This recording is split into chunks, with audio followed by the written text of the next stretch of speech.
Gerçeği ve mantığı bir kenara bırakıp başka bir dünyaya gitme vakti geldi. Farklı bir gerçekliğe, bambaşka kurallarla yönetilen, saydam ve değişken bir dünyaya. Maddenin katılığını yitirdiğini, tüm ayrımların eriyip yerini efsunlu bir şarkıya bıraktığını hayal edin.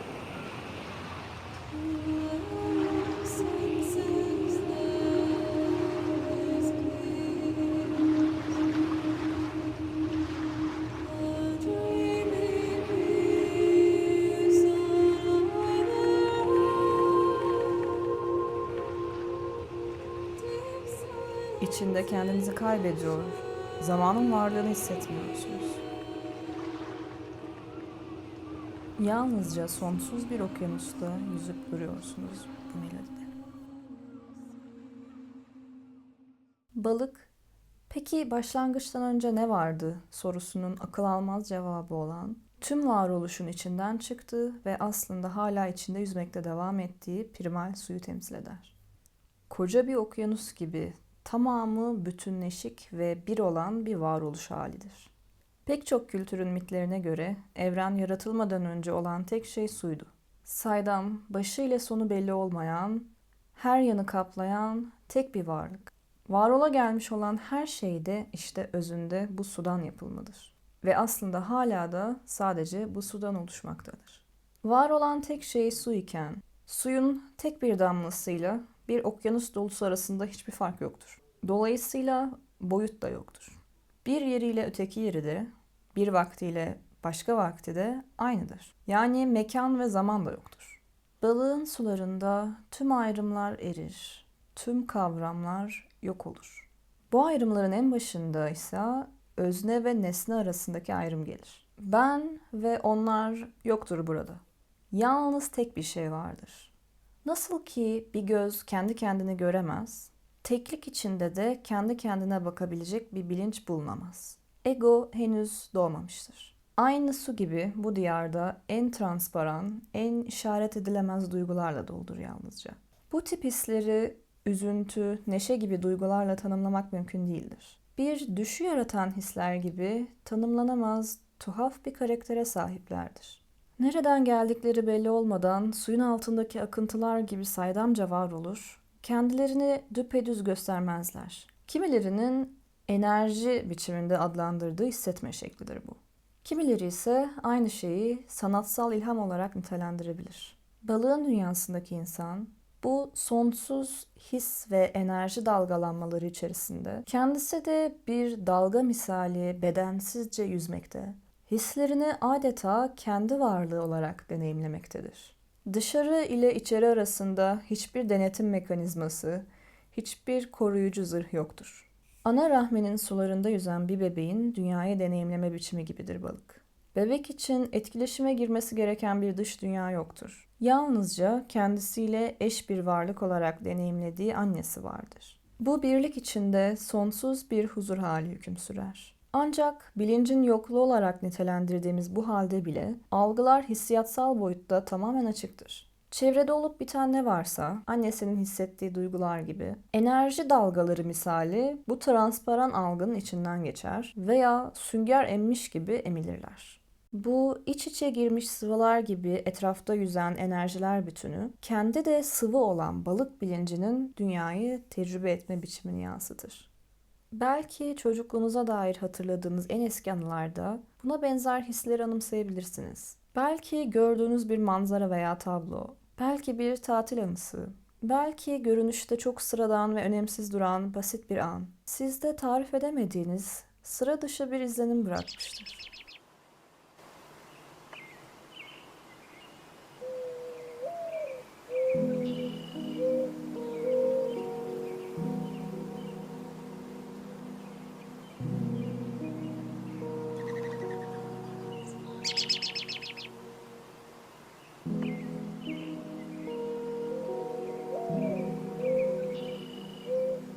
Belki de kendinizi çevrenizle bir gibi hissettiğiniz, zamanın durduğu bir an tecrübe etmişsinizdir. At the end of the synthesis, I got in a very strange psychic situation. A kind of dream world appeared, find a feeling of oneness with the world, a very strange experience which reminded me to some experience I had in childhood.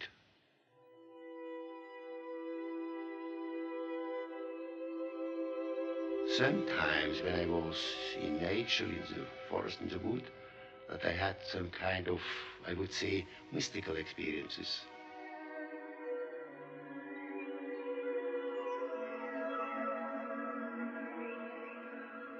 The feeling of oneness, to be one with nature, the feeling to see now the true aspects of nature, the beauty, and which filled me with happiness.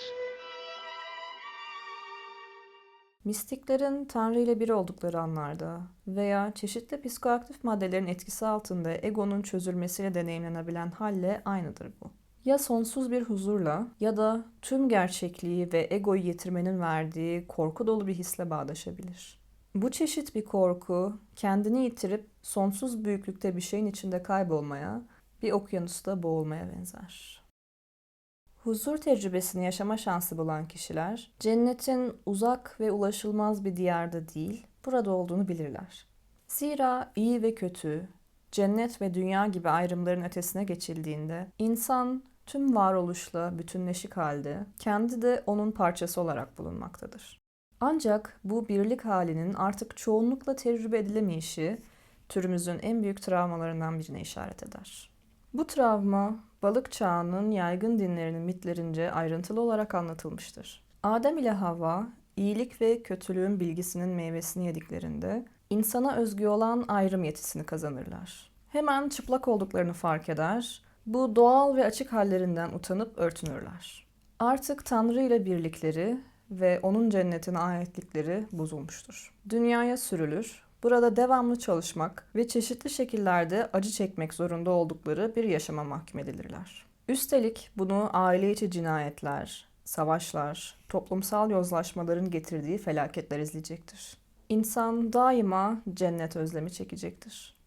Balık, insanın daima cennete ait olan yanı gibidir. Dolayısıyla maddenin, ikiliklerin, toplumsal gerçekliğin içinde düşmüş bir meleğe benzer. Bu dünyaya ait değildir ve bu dünyayı tanımak ona acı verecektir. Onu kabullenmesi veya içinde iyi hissedebilmesi çok zordur. İnsanın gelişim sürecindeki ilk eğilimi, henüz iç dünyası ve dış dünya arasındaki ayrımların farkında olmadığı için dünyayı cennet zannetmek, herkesi de kendi gibi görmektir. Ancak bu saflığı eninde sonunda kırılır. İyi niyetine karşılık kötülük görecek, ihanete uğrayacak veya tüm çabalarının yetersiz kalışını seyretmek zorunda kalacaktır. Kurduğu tüm hayallere karşın gerçekliğin onun zannettiği gibi olmadığını hayat ona tekrar tekrar gösterecek, onu kıracaktır. Nihayetinde kişi bu duruma karşı farklı tepkiler geliştirir. Örneğin kendine bir zırh örüp duygusal ve ince doğasını gizleme eğilimine gidebilir, sezgilerini bastırabilir. Bunu o kadar iyi yapabilir ki kendi bile farkında olmayabilir. Belki de kendini bir kurban gibi görme eğilimine gidip hayatı kendine düşman belleyecek, mutsuz ama pasif kalmayı tercih edecektir. Kimileri gerçeklikten kaçma eğilimi gösterecek, kendini alkol ve uyuşturucu gibi onu balığın sularına geri götürüp rahatlatan geçici çözümlere başvuracaktır. Kimileri ise belki de hayatını kötülüğe göğüs geren bir Mesih gibi yaşayacak, insanları acılarından kurtarmak gibi ruhani bir görev edinecektir. I could have got more out. I could have got more. I don't know if I just... I could have got more. Oscar, there are 1,100 people who are alive because of you. Look at them. I didn't do enough. You did so much. I could have got one more person.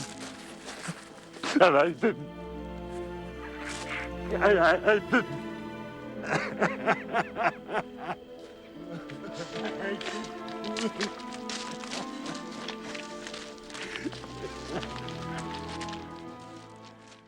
Dünyanın tüm gücü ve bilgeliğiyle bile balığın hissettiklerini hissedip bunları öylece kabul edebilmek mümkün değildir. O, başkalarının göremediği, hissedemediği yerde devamlı olarak acıyı ve kederi görüp hisseder ve buna kayıtsız kalmaya dayanamaz.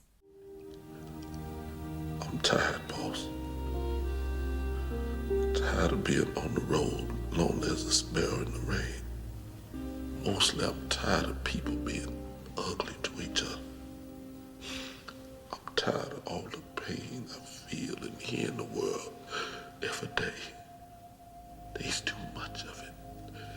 It's like pieces of glass in my head all the time. Can you understand? Acıya kayıtsız kalmaktansa onu biraz olsun yok edebilmek için kendine ait her şeyden vazgeçmeyi tercih edebilir. Bunu tercih eden bir kişinin koşulsuz vericiliği, kötülüğün dokunup hasta ettiği ruhları yeniden cennete götürerek şifa verir. Bu kişi başkalarının acılarını kendi üstüne alır. Ancak cennetle olan bağı sayesinde onların yapamadığını yaparak bu acıları salabilir. Ancak mesihçilik oynarken çok dikkatli olmak gerekir. Zira ego da doğduğu andan itibaren o ya da bu şekilde balığın dünyasının bir parçasıdır. Ve birazdan bahsedeceğimiz üzere bu dünyanın ikilikli ve yanıltıcı bir doğası da mevcuttur. İnsan kendi bilinç dışındaki etmenleri dışarı yansıtıp dünyayı fantezi nesnesi haline çevirebilir. Ve kendi ütopya fikrini başkalarına dayatabilir. Başkaları için kendini feda etme eylemlerinin altında gizli bir bencillik saklı olabilir. Balık her zaman için kendini bilmeyi zor hale getiren bir enerjidir. Ayrımlar arasındaki karmaşa ve belirsizlik ile sabit ve merkezi hissettirmeyen bir ego, balığı devamlı kendi içinde ve çevresinde akmakta olan enerjilerin bu kalemunu yapar. Devamlı başkalarının duygularını özümseme ve bunları kendi duygularıyla karıştırma eğilimi gösterebilir. Veya kendine ait olduğunu hissettiği bir karakterden o kadar yoksun olabilir ki doğrudan doğruya başkalarını taklit etme refleksine kapılabilir. Hırs ve amaç yoksunluğu ve başka dünyalarda kaybolup gitmeye eğilimi sebebiyle hayatında somut şeyler başarmakta, kendine ait bir alan yaratmakta yetersiz kalabilir. Dış dünyadan ve bilinç kazanmanın rahatsızlığından kaçarken de aynı şekilde kendi güç ve iradesini başkalarına teslim ederek huzur bulmak isteyebilir. Bu pasif kalışın sonuçları diğer su burçlarında da olduğu gibi yine kadınların toplumsal bastırılma geçmişlerine değinebileceğimiz bir konudur. Akrep burcunda güçlü ama korkulan ve dışlanan bir kadının tablosunu görmüştük. Balıkta ise kadının erkeğe kıyasla karmaşık ve çözünük bilinci, ince ruhu ve bundan kaynaklı olarak pasif oluşu sebebiyle bastırılabilmesini mümkün kılan bir tablo karşımıza çıkar. Kimi zaman ruhun karmaşık doğası taşıması zor bir yük olabilir ve kadın bilincini kendi elleriyle teslim etmek isteyebilir. Men have subdued us, dominated us, and the justification is no secret to me. We all know the reason. Yes, it is fear. As a woman, I know this justification more intimately, and I am also fearful. I am fearful of myself. My capacity, my complexity frightens me. I have inner recesses which burrow infinitely. I have an incorporeal mass which grows larger each day within a vessel which cannot sustain it. And what better way to lobotomize me than to objectify me? There are days I want the men to look, to capture me with their lens, and in a flash, all deeper cognition is vaporized. I parade around in my heels, with my blonde hair, with this body which can only mean one thing to a stranger. Oh, it's anything other than infinity, and my mind stays busy with the obliqueness. Sometimes I want to be distracted, to be reduced, to be at peace, to rest. How do I rest when there is a palace within my mind so cavernous and I haven't toured all the rooms yet? It is my home, and yet I am a stranger within its vastness.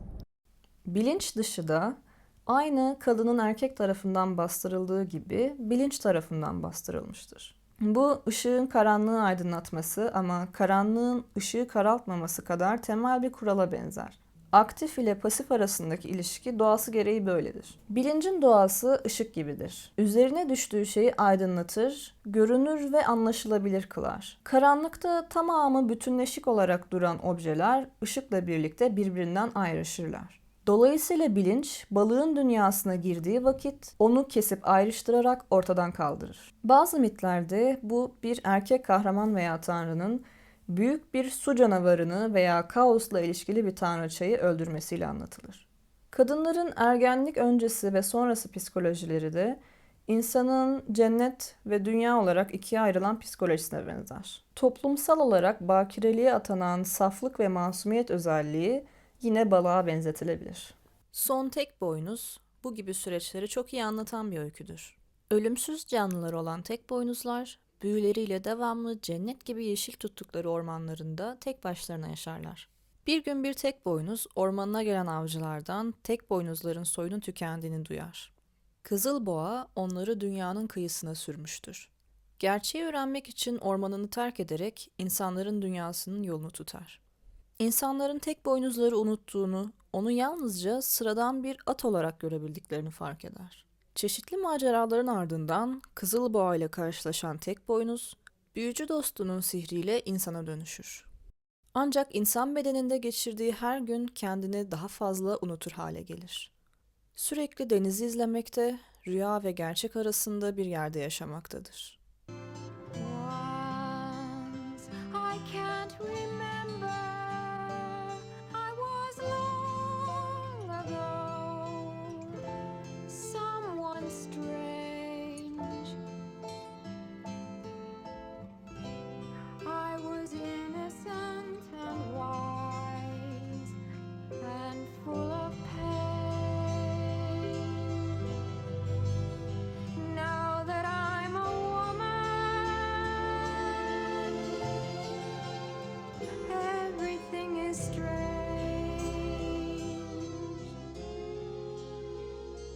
Tek boynuzun Kızıl Boğa'ya karşı cesur durabildiği gün, diğer tüm tek boynuzlar da saklı oldukları yerden çıkacaktır, denizden.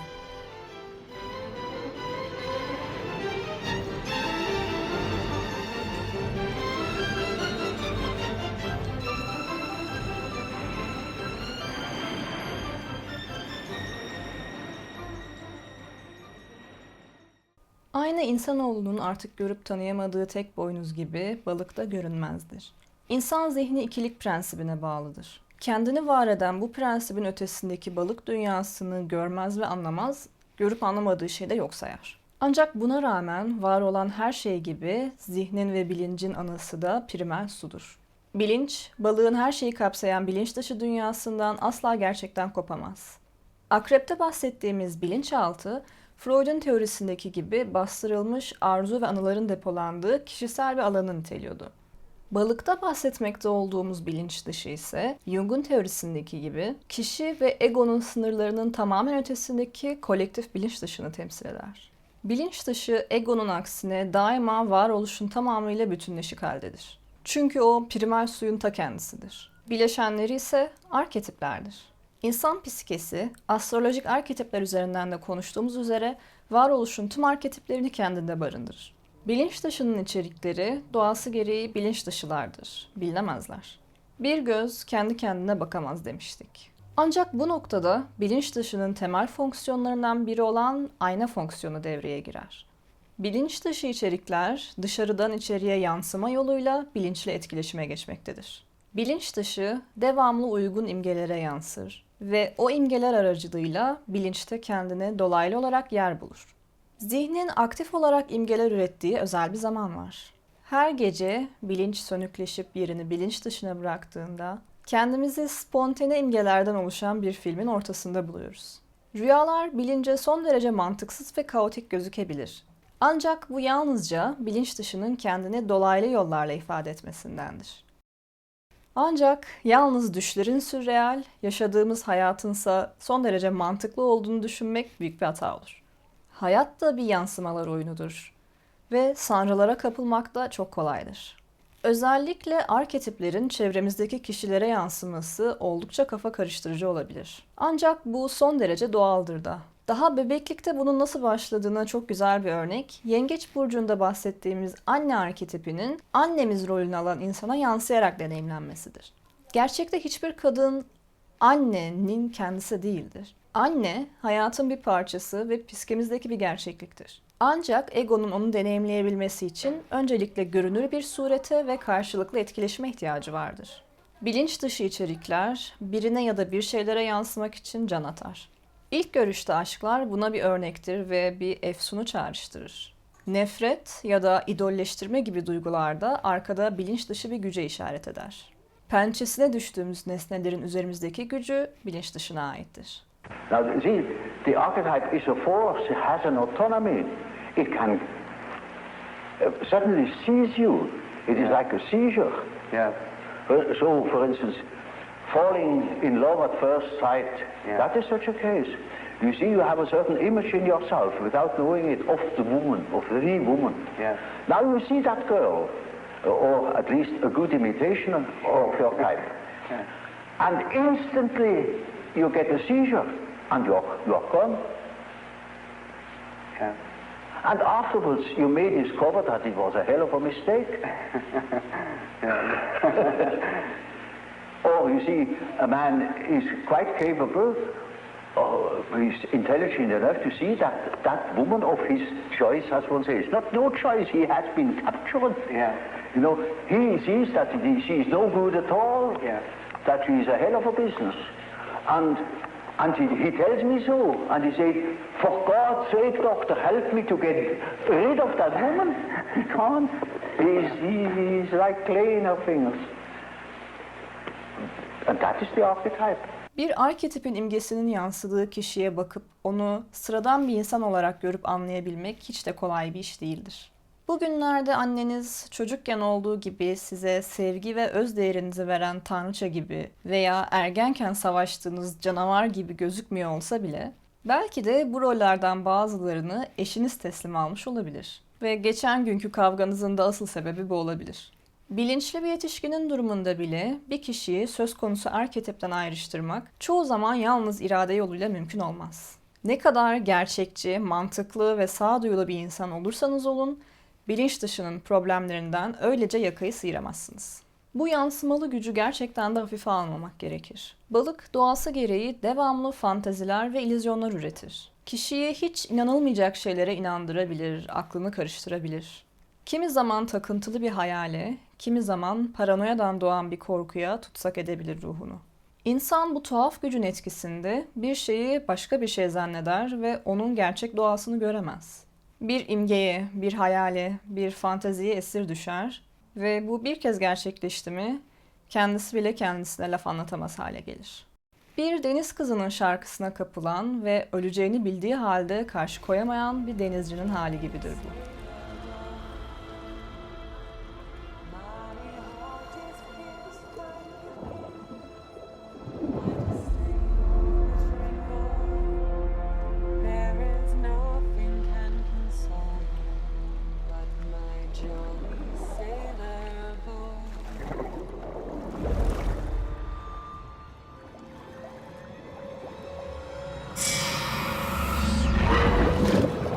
Bu cazibeli ama yanıltıcı doğasıyla balık, egonun haklı olarak korktuğu bir diyardır. Fazla içine daldığınızda balık kendini psikoz ve şizofreni olarak bile gösterebilir. Ancak insanın ruhuyla derinden bir bağ vardır ve o büyülü cazibesi de buradan gelmektedir.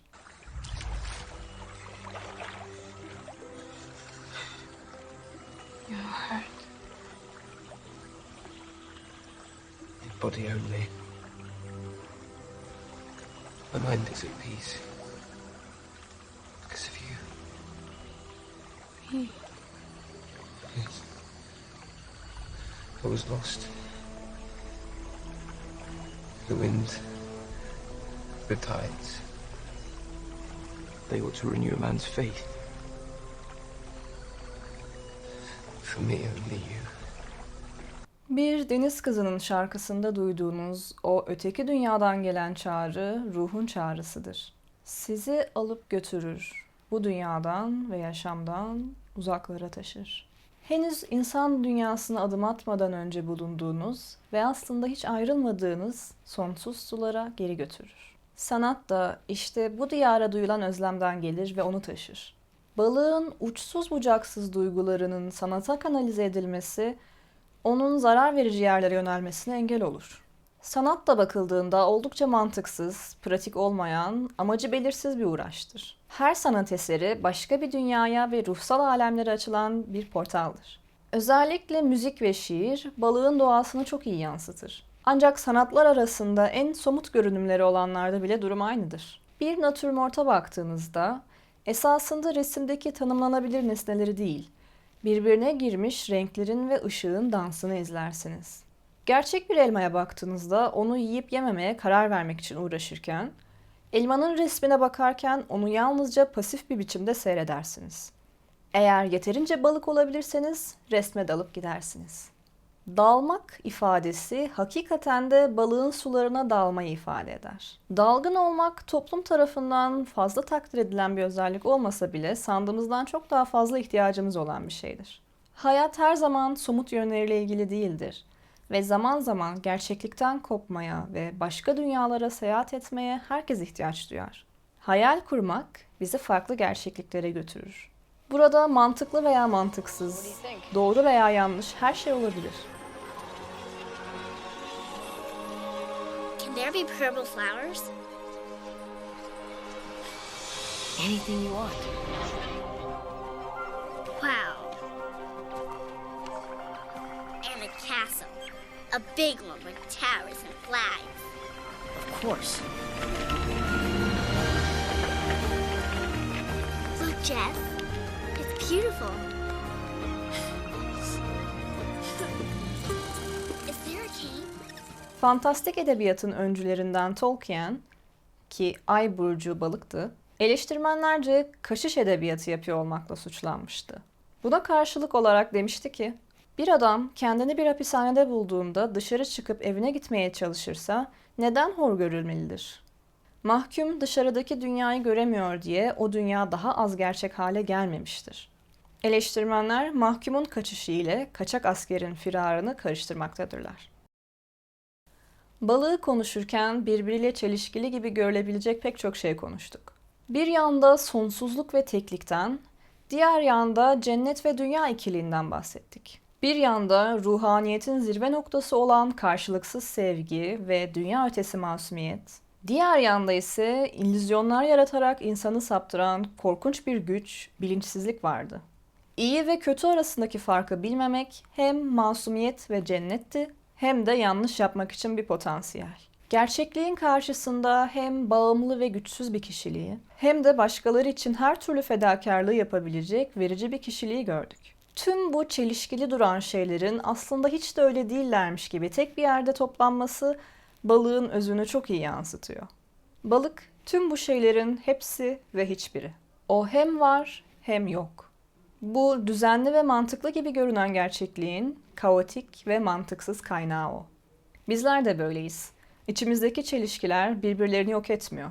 Aynı anda hem iyi hem kötü, hem fedakar hem bencil, hem insan hem tanrı, hem derin hem yüzeysel, hem genç hem yaşlı, hem sonsuz hem sınırlıyız. Bazen neyin ne olduğunu anlamak çok zor. Ancak ne olursa olsun günün sonunda geldiğimiz yere geri döneceğiz.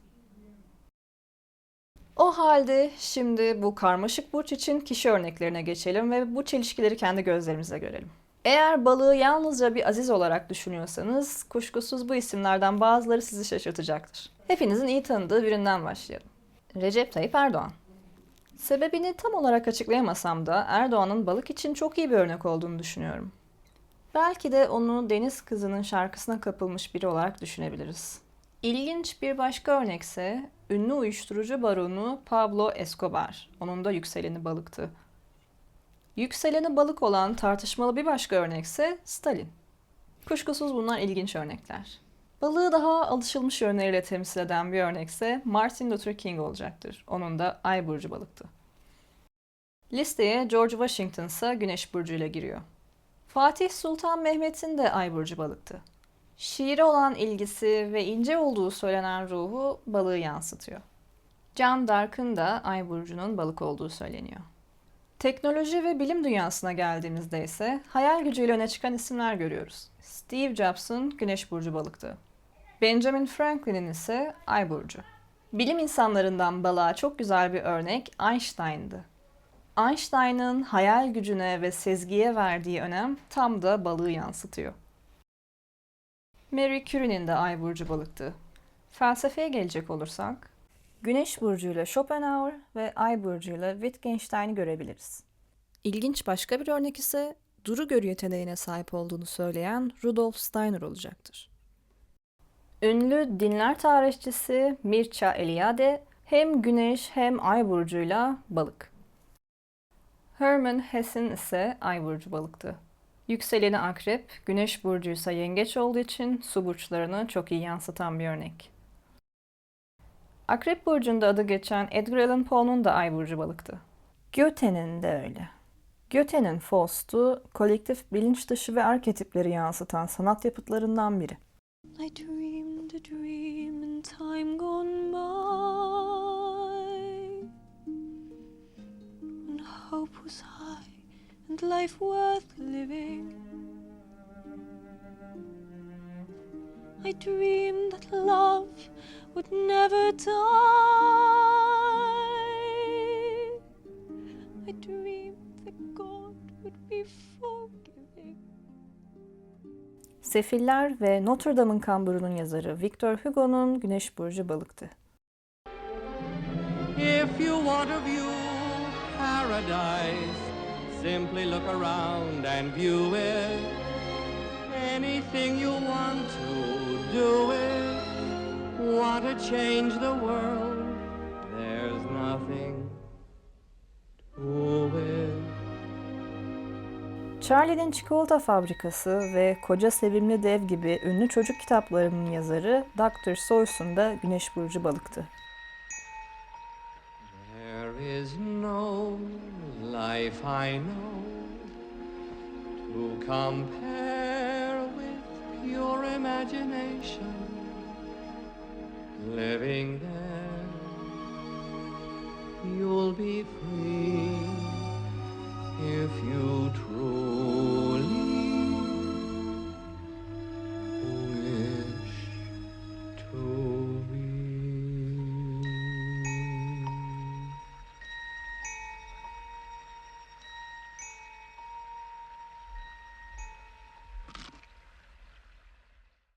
Tolkien'in Ay burcunun balık olduğunu söylemiştik. Sürrealizmin kurucularından olan André Breton. Yazarlardan yönetmenlere geçecek olursak çok güzel bir örnek Tarkovski. Tarkovski'nin hangi filmine baksanız balık teması o kadar yoğun ki buraya hepsini örnek olarak koyamıyorum bile.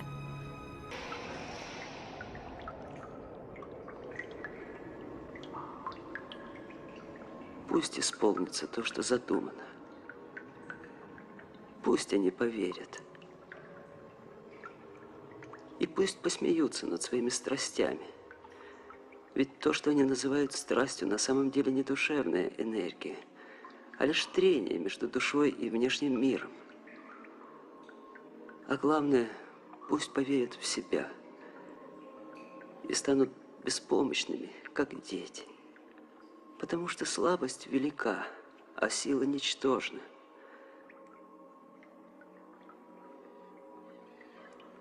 Когда человек родится, он слаб и гибок. Когда умирает, он крепок и черств. Когда дерево растет, оно нежно и гибко. А когда оно сухо и жестко, оно умирает. Черствость и сила – спутники смерти. Гибкость и слабость выражают свежесть бытия. Поэтому, что отвердело, то не победит. Yine Akrep burcunda adı geçen Hitchcock'un da yükseleni balıktı. Martin Scorsese Ay burcuyla, Luc Besson ise Güneş burcuyla yine balık listesinde. Müzik dünyasında Ay burcuyla Bach, Güneş burcuyla Vivaldi, Chopin, Kurt Cobain, Elvis Presley, Leonard Cohen, Johnny Cash, Billie Eilish yükseleniyle, Michael Jackson hem Ay burcu hem yükseleniyle.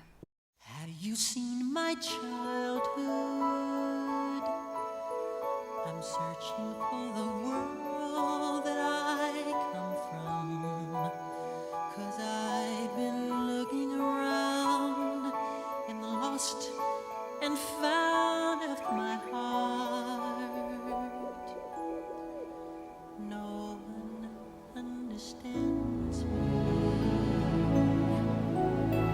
They view it as a strange eccentricities. Before you judge me, try hard to love me. Look within your heart, then